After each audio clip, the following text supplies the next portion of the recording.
A nossa palavra aqui nessa manhã, primeiramente se refere à necessidade, cada dia que temos, de estar em comunhão com o Senhor, vivendo esse momento profético que está muito claro para nós, desde o Velho Testamento, mostrando no livro de Cantares aquilo que estava oculto como mistério. E eu quero dizer aquilo que disse há poucos instantes, na reunião que estávamos ali com os nossos irmãos, que a igreja sem o mistério, ela não tem o que profetizar. Então, a profecia, aquilo que você está dizendo aqui, é resultado do mistério.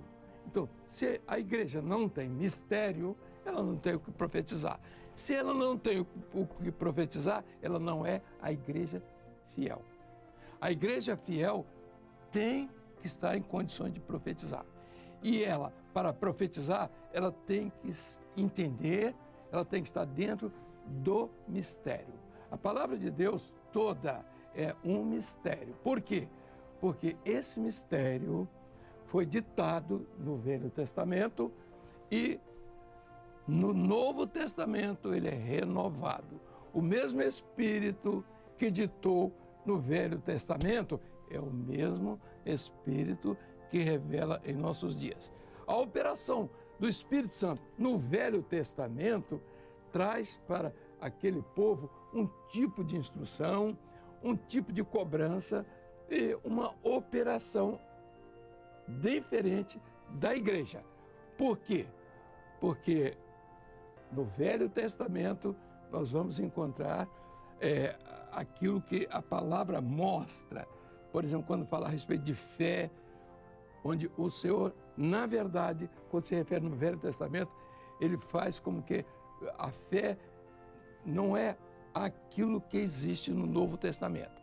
A fé no Velho Testamento, ela era imputada, era uma imputação. É como se diz assim, fulano de tal, ele não tem o título de médico, ele não fez um curso de medicina, mas você assim, mas eu acho que ele é um médico. Então você imputou àquela pessoa uma situação, quer dizer, você deu a ele uma função que, na verdade, foi uma imputação. Não foi aquilo que ele tinha dele próprio. Então você entende que ele podia ser até um médico. Então você imputou. No Novo Testamento é diferente, já é adoção. A adoção é o direito que você tem agora, não só de sentir a presença do Senhor no Velho Testamento, como o Espírito Santo operou no Velho Testamento, como no Novo Testamento. Então, o Espírito Santo é o mesmo, sendo que as suas funções no Velho Testamento, elas têm uma abrangência. E no Novo Testamento, então, é diferente. No Velho Testamento é por adoção. Quer ver? A fé em Abraão. Abraão, o pai da fé, por imputação. Então, aquilo que ele viveu, a forma como ele existiu, como ele se comportou, é a forma como a fé se comporta. É como o projeto de Deus na vida do crente. É uma fé que transforma, uma fé que muda, uma fé que dirige, uma fé que governa, uma fé que orienta, uma fé que conduz o homem em uma caminhada, da mesma forma como foi a caminhada de Abraão. Então, Abraão andou numa caminhada por obediência, e aquela obediência se transformou em fé. No Novo Testamento, esta fé já não já é por obediência àquilo que está dentro do homem, aquilo que ele absorveu, aquilo que ele recebeu da eternidade, já veio direto para ele. Ela não passou de outra forma como foi no Velho Testamento. No Velho Testamento foi diferente, era uma imputação, Deus estava presente, o culto era diferente, era o homem lutando diante de um contexto onde as normas estavam determinadas. Era o culto, a forma do culto, era a forma de adoração a Deus. Era tudo aquilo como Deus queria que acontecesse. E o homem, na verdade, não conseguiu. Não conseguiu. O que veio ocorrer só no Novo Testamento, quando o homem agora não descobre por ele mesmo, mas por uma operação do Espírito Santo. Daí o motivo pelo qual o Senhor marcou para a igreja uma data para começar tudo, que foi o Pentecostes. Então, onde o Espírito Santo passou a fazer parte na vida do homem interior. Então, o homem age segundo aquilo que o Espírito está ditando para ele, no seu interior. Não é aquilo que ele está vendo. Não faça isso, não faça aquilo. Era a lei, era o Velho Testamento. Agora, a lei passou para ficar dentro do coração do homem. Então, é o homem agora que tem nele aquilo que se chama uma operação de Deus. Então, o homem, a partir dali, tem o direito agora de fazer parte de uma eternidade. Porque ele passa a ter o sangue, a vida daquela eternidade, que veio para o homem através de Jesus. E ele morre, deixa o seu espírito, diz: agora vou-me embora, vou para o Pai, mas eu vou deixar o meu espírito, o Espírito Santo na vida da igreja. Então, o Espírito Santo na vida da igreja é o mistério de Jesus. Sem o mistério de Jesus, não existe o profético. E sem o profético, não existe a eternidade. Porque a eternidade está dentro do projeto profético. Então, a igreja em si, ela tem que estar dentro desse padrão profético. Fora disso, é aquilo que todo mundo conhece e pode ser muito útil para essa vida aqui, não é? É a religião, tem muitas soluções, até de certa forma uma conformidade, uma conformação da mente humana e entender um Deus segundo a vontade dele. Aí está tudo certo. Isso aí se chama teologia. É desejo de que Deus seja igual a ele, ou que ele seja igual a Deus, ou que ele represente Deus de qualquer maneira, pelo fato dele ser homem, mas ele pode ser também Deus. E é isso o final de uma história de uma humanidade que sempre pensou que ela pode ser Deus. O homem sempre teve todos os seus objetivos pensando nisso. Então, toda a filosofia, todos os conceitos filosóficos foram sempre baseados nisso. Quando falamos disso, filosofia e conceitos, nós não estamos repreendendo, nem achando que isso é errado, não. Está certo.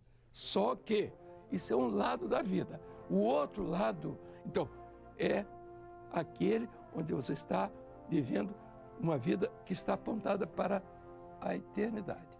Você começa uma outra história. Então, a sua história pode começar daqui a, vamos dizer, quando você tinha 30 anos, outros começou com 15, outros nasceram até, né? E assim por diante. Então, é uma história que um dia tem um fim. Então, essa sua história é que é computada para a eternidade. Quando Paulo diz assim: combati o bom combate, ele só combateu o bom combate depois que ele caiu no chão, se levantou. A partir dali, o tempo de Paulo passou a ser outro. Ele passou a contar outro tempo. O primeiro tempo era para atender os judeus, o farisaísmo, as leis judaicas, religiosas. Era um grande religioso, até ali. Mas depois que ele teve um encontro com o Senhor Jesus, e encontro com o Senhor Jesus é o Espírito Santo na vida do homem, porque só o Espírito Santo é capaz de mudar alguma coisa na vida do homem. E ele não obriga, ele quer mudar, ele não obriga. Então, o desejo do homem é de que o Espírito Santo viva na vida dele e que ele seja guiado pelo Espírito Santo. A igreja dos nossos dias, ela tem que tomar um rumo. Ou ela toma esse rumo, ou é o mundo que vai dizer e já está ditando o que ela tem que fazer. Por isso vocês estão vendo O perseguição e corre para lá, as igrejas fecham para cá, e viram bar, elas viram isso, tudo aquilo que é do homem. Porque o que elas aprenderam foi isso. Eles aprenderam religião. Então, religião é isso mesmo. Tudo é igual, está tudo certo, Deus é o mesmo, é papai de todos, Deus é amor, e lá vai. Essas ideias de que Deus é amor, está tudo certo. Só que isso aí não é o projeto da eternidade. Porque o projeto da eternidade está dentro de mistérios. Mistérios. E os mistérios, eles não são ditos para todo mundo. Os mistérios são revelações para uma igreja fiel. E revelação é do Espírito Santo. Então, quem não tem Jesus não tem o Espírito Santo. Quem tem Jesus e não tem o Espírito Santo é porque não tem nada. Então, ele tem tudo. Tem outras coisas, mas ele tem que ter. Porque Jesus é quem batiza com o Espírito Santo. É ele que dá dons espirituais. Então, a igreja tem que viver nessa hora esta posição que está definida no seu preparo para a eternidade. Então, o seu tempo está sendo contado. Qual é o tempo que está sendo? Você tem uma história. Essa história é uma história de fé, de vida, uma história que tem uma sequência profética, onde você sai dessa vida e passa pelas barreiras, ou pela barreira que impede a mente, o homem, de passar para outra posição. Tem essa barreira. E só o Espírito Santo para tirar essa barreira. Quando, na verdade, você passa a ser o homem segundo o coração de Deus. O homem para a eternidade. Você não virou santo. Você não é a pessoa melhor do mundo. Mas você está confiado nesse Deus. Aquele que, naturalmente, tem um lugar para a sua vida. Aquele que te regenerou, porque você conhece Ele. Porque foi Ele que operou em você. Não foi você que operou nele. Então, há uma fé que vem de cima e a outra que vem de baixo. A fé debaixo do homem, essa fé da razão, isso aí é bonita, cria religião, cria religiosos, pessoas interessantes. Às vezes você olha assim o quadro e diz assim, eu vejo pessoas que não são nem crentes, são melhores do que os crentes. Porque até questão de gênio, questão de escolha, até uma questão de criação, tudo. Mas a salvação, o projeto de vida eterna, é esse que nós estamos lutando por ele. O nosso ensino, o ensino que estamos pretendendo, trazendo, é a doutrina, é como você vai caminhar. Eu estava dizendo há poucos instantes, quando você ouve pregação, quando você ouve uma pregação, é bom, sim.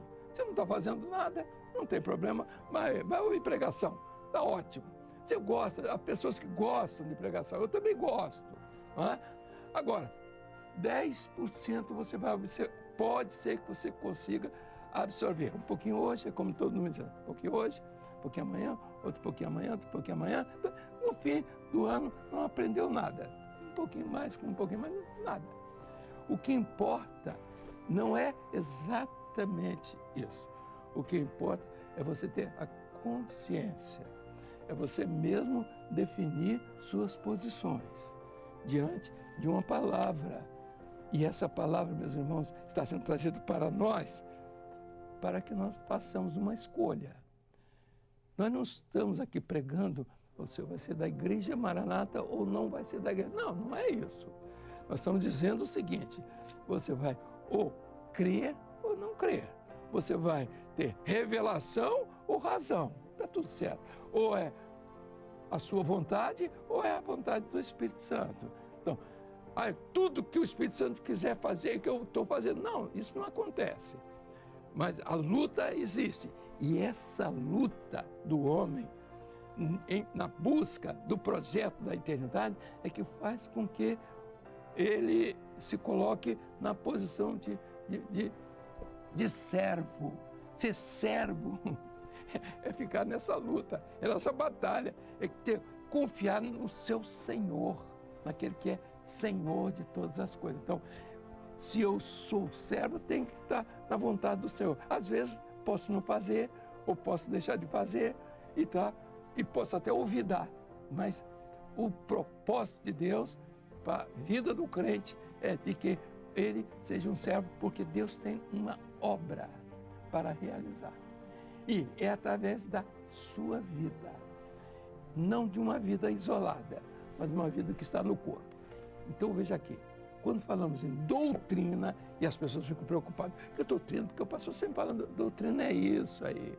Você não vai ficar cansado, está cansado e oprimido. Pede ao Senhor, sabe? Você está, porque fala em doutrina, qual é o problema? É doutrina mesmo. Então, 10% que você ouviu, você grava e olha lá. Mas quando você vive, é diferente, 95%. Aquilo que você aprende. Vocês querem ver uma coisa na prática? Você vai se preparar para qualquer concurso, qualquer coisa. Se você lê o texto aqui e depois você chamar um grupo e repetir aquilo que você leu aqui, você gravou 95%. Você passou a usar 95% daquilo que é a sua capacidade. Então, pregação é bom, mas a doutrina é isso aqui, aquilo que você aplica na sua vida todo dia. Então, o texto da palavra está aqui, então dentro da doutrina está. Não está dentro da doutrina, então. Mas o texto aqui está lhe levando para você caminhar nessa direção, isso se chama doutrina. E a doutrina é do Pai, é a palavra do Pai, é o desejo dele para a igreja. Não vou me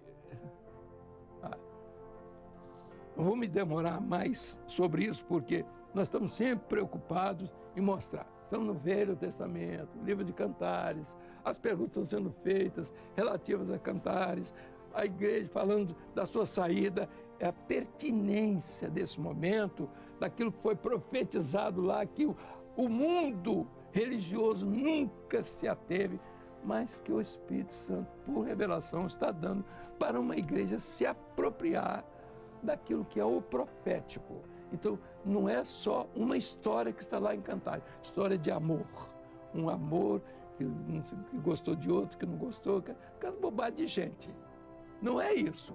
Então, o livro de Cantares ele traz uma história de amor, onde o dono, o Senhor, o noivo, o esposo futuro, que é o Senhor Jesus, e a igreja que é a noiva. Então, é uma história de uma relação onde o centro de tudo é o Espírito Santo, que é o amor.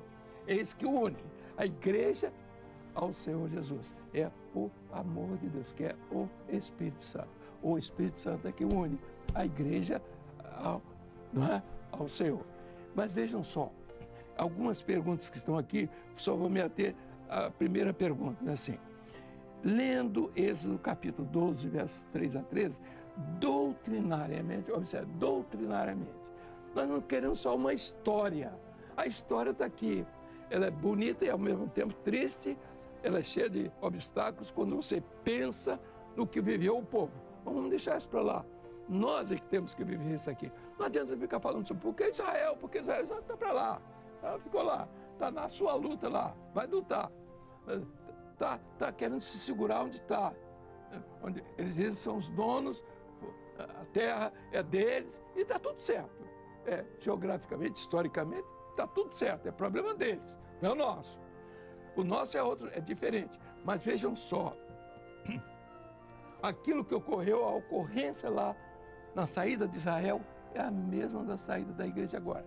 Os pródromos todos da saída, as pragas, aquilo que nós estamos vivendo, as trevas, aquilo que estamos vivendo. Qual é a diferença do mundo para a igreja? A igreja tem revelação. Não tem revelação, não tem luz, está nas trevas do mesmo jeito.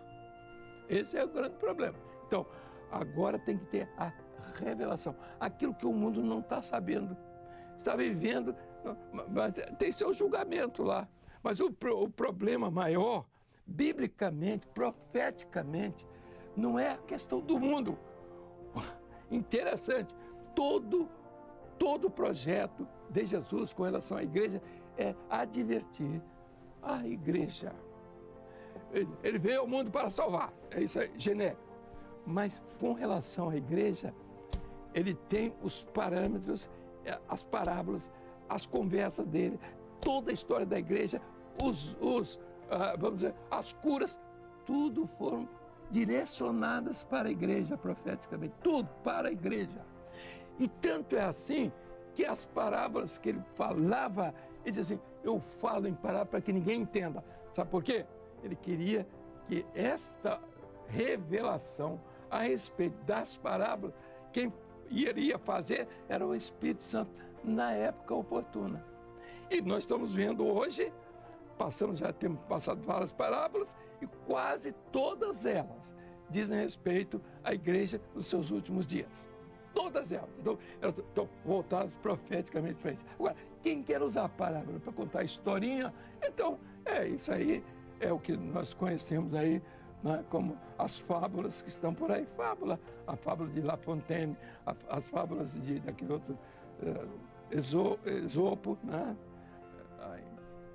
Então, tudo isso aí é fábula. O que é fábula?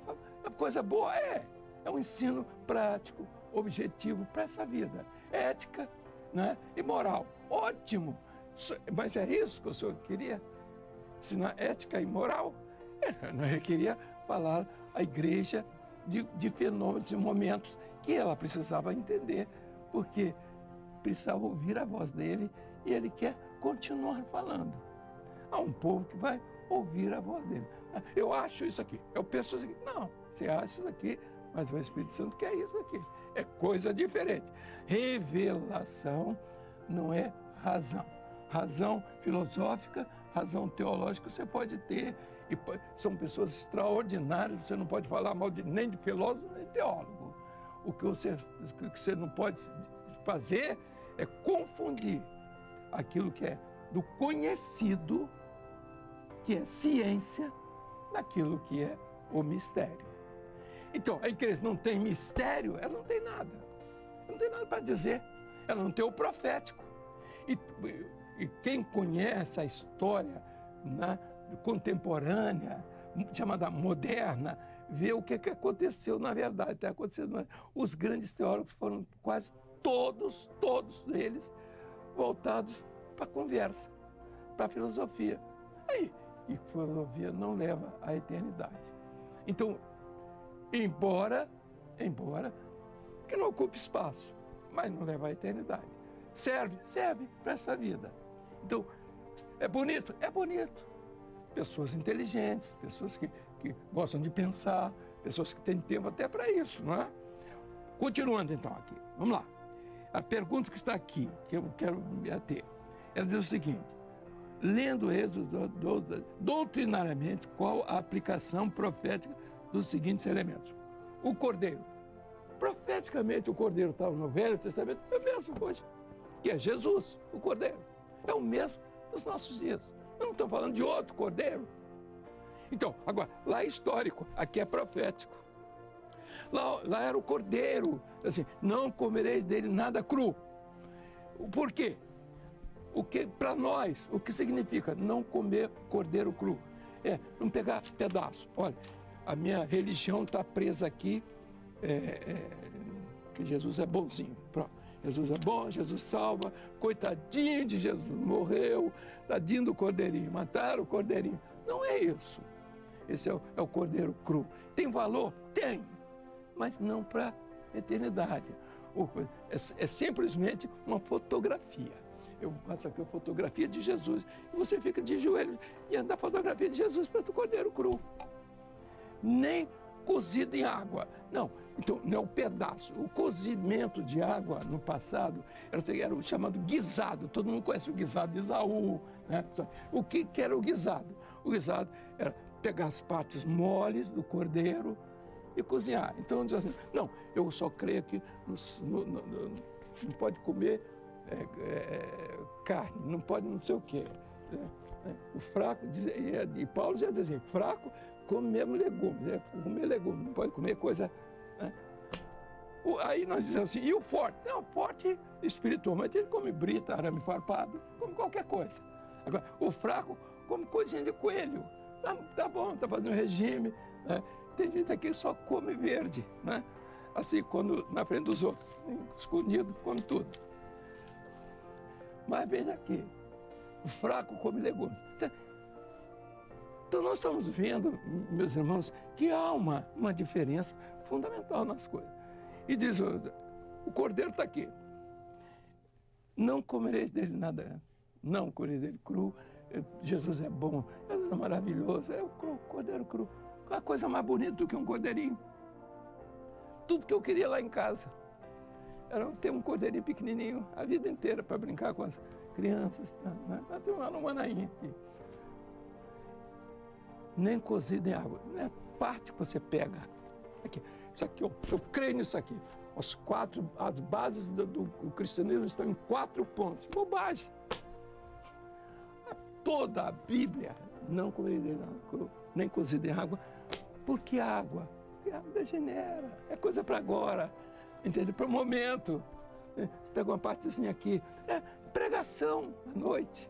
É para dizer alguma coisinha sobre o cordeiro cozido em água. Todo mundo gosta. Mas assado no fogo. Agora, a experiência do fogo, aquilo que elimina os males. E mais do que isso, é o alimento sólido. Ele não tem água, porque é substancial. E outra coisa, ele não degenera. Você pegou a carne, você assou, ela não degenera. E porque nessa saída aqui, quando eles tinham que sair, tinham que ir embora, então eles tinham que se alimentar daquela forma. O cordeiro, aquilo que a menina falou aqui, assado no fogo, quer dizer, cabeça, peso, espessura, muito bem, né? O pai, né? O filho lá, pai, cabeça, não é? A cabeça, pode ter até outras colocações, mas ela fez muitíssimo bem. Cabeça, botou os pés de Jesus, não é? E o interior, aquilo que é de dentro, aquilo que só o Espírito sabe, aquilo que movimenta a vida, que tá, onde está o coração, onde estão os rins, onde estão aqueles elementos que produzem a vida e as transformações do alimento. Então veja aqui, aquilo que é do Espírito. E o corpo, que é o quê? A igreja. Então, a igreja é exatamente isso. Cabeça, pés e fressura. Então, eu não tenho que escolher pedaço de Bíblia. Quando diz assim, pedaço de Bíblia, eu tenho que guardar um dia. Não, a Bíblia mostra que nós guardamos todos os dias. Então, você pode guardar um dia. Quem guarda um dia para o Senhor, guarda, está tudo bem. Mas guardar dia fisicamente é da lei, do Velho Testamento. Agora, no Espírito, você guarda todos os dias, porque Jesus é o seu descanso. Então, nós descansamos em Jesus todos os dias. A gente sempre diz, até uma brincadeira assim, você guarda um dia, nós guardamos 7, então 7-1.